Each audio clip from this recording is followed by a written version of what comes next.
Hi, today we're going to be talking about running, but not so much focused on our physical health, but more so on our personal heart condition. Now, when you think of running, of course, you probably think of like people on your cross-country team, but we're going to be looking more so at what it looks like to run away from idols like Aaron did, to run away from your past like his brother Moses, or to be more specific, we're going to be looking at Jonah as, like most of us, he not only ran away from responsibility, but he was also running away from God's plan for his life. Jonah was a prophet called by God to go to the city of Nineveh to warn them against their wickedness. You see, Nineveh, while it had people of many different cultures and backgrounds, was mostly Assyrians. And now, it was also known for its vast wealth and its degree of cruelty against prophets of the God of Abraham.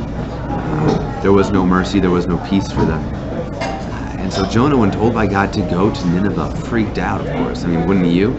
So out of fear for his own life, Jonah decides to run in the opposite direction. You see, Jonah, he couldn't step out of that boat, not figuratively, but instead he did get on a boat. You see, Jonah decides to flee in the opposite direction of Nineveh. He starts headed towards Tarshish. He gets on a cargo ship, and they set sail. And I think Jonah must have had this sigh of relief come over him when he realized he was heading the complete opposite direction of where he thought he would surely die.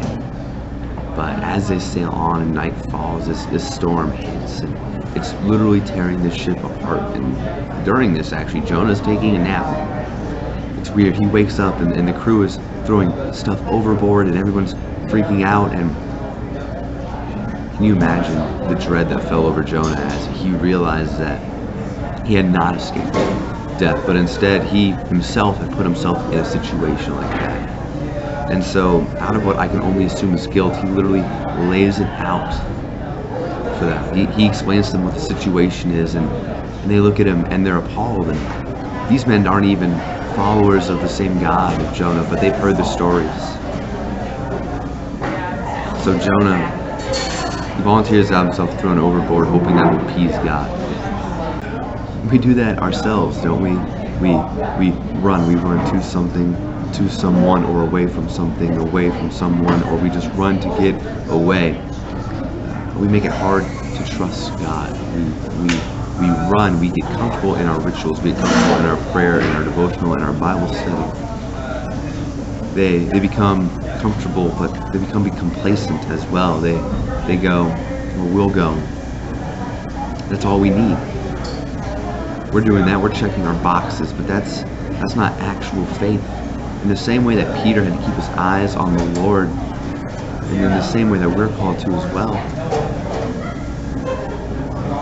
He was also stepping into a raging sea.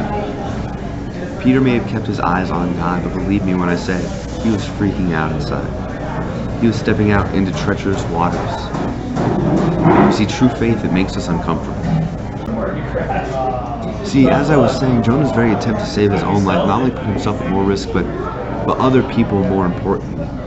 You see, I used to feel like that I could fix myself. That if I worked harder, if I prayed harder, if I really buckled down, that I would be able to somehow fix what was wrong with me. I thought that this is my problem and I can fix this. I thought I got myself here. I can fix this. I thought well, to be honest, I used the word I way too much. You see, Jonah thought he knew what was best for himself. He thought that his plan was the best plan. And you see, Jonah was a prophet, which means for a very long period of time, Jonah had lived his life for God. He was expected to be of the most godly men anyone would ever encounter during the time that he lived. He still struggled with this, as most of us do. We have a hard time putting our trust in God, and so we run in the same way Jonah could. You see, I thought I could fulfill my needs and my desires, and so I tried filling these things with other things, and it just wasn't working. I thought my plan was better than God's, and Jonah thought his plan was safer than God's, but in the same way that I'm sure Jonah regretted getting on that ship.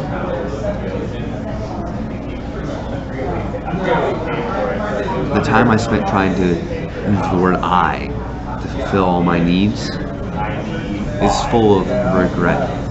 And so now when we look at the story of Jonah, we all know that Jonah was eaten by this giant fish. And that's not really what's important about this story. What's more important is the prayer that Jonah says. Now we're just going to look at a short verse or chunk of this prayer. It's actually a really, really powerful prayer. So the prayer that we're going to be looking at is in Jonah 2:7-9. It's going to be at the bottom of your screen if you want to follow along. And it goes like this.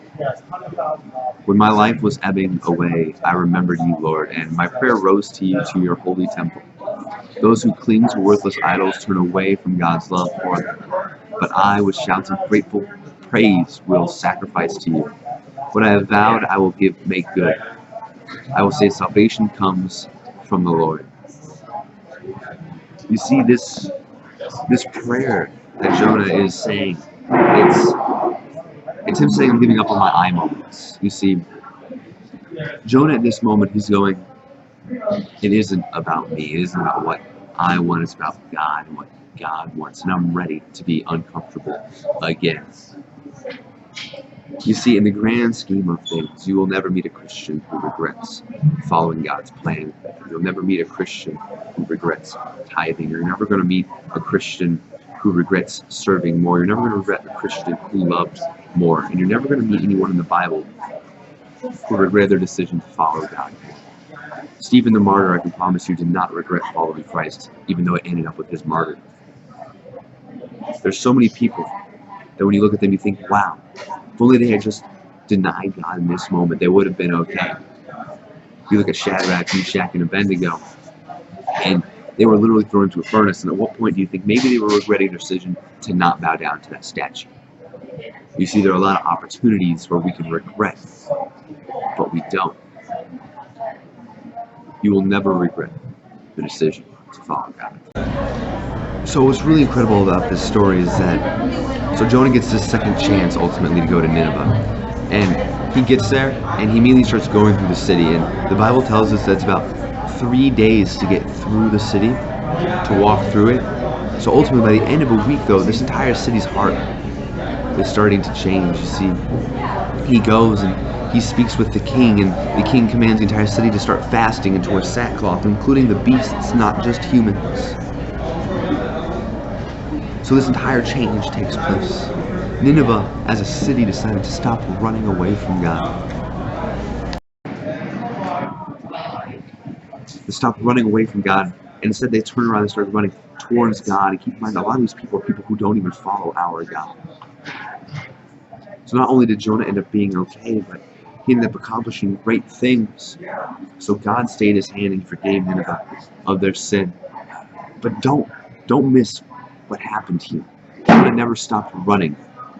He never did. But his heart changed direction. His heart started running towards God and away from fear. His heart started running towards God and away from sin. His God himself disappeared, and he started running towards what was really important. And when you run towards what's important, you start running away from what isn't. He was running away from fear, from sin, from lust, from disobedience, from putting his needs and his desires first. He stopped being comfortable and started living for God.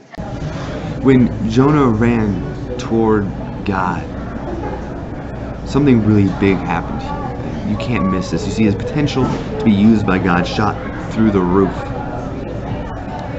Jonah became something usable by God.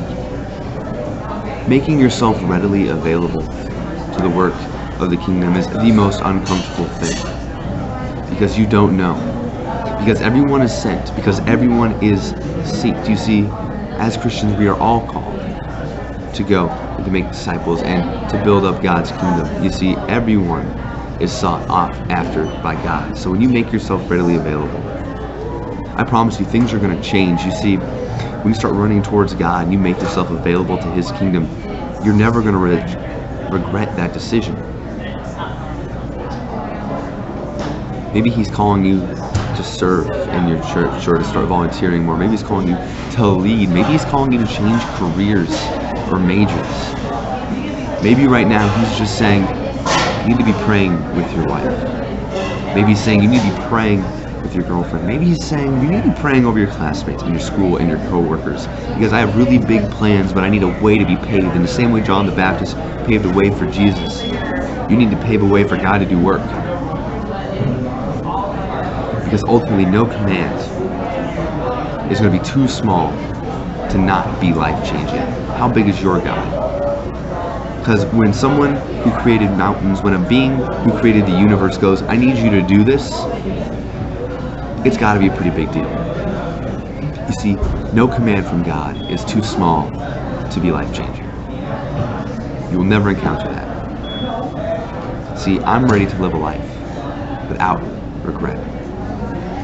I'm ready to live a life with a lot of running. Are you? Thank you for watching.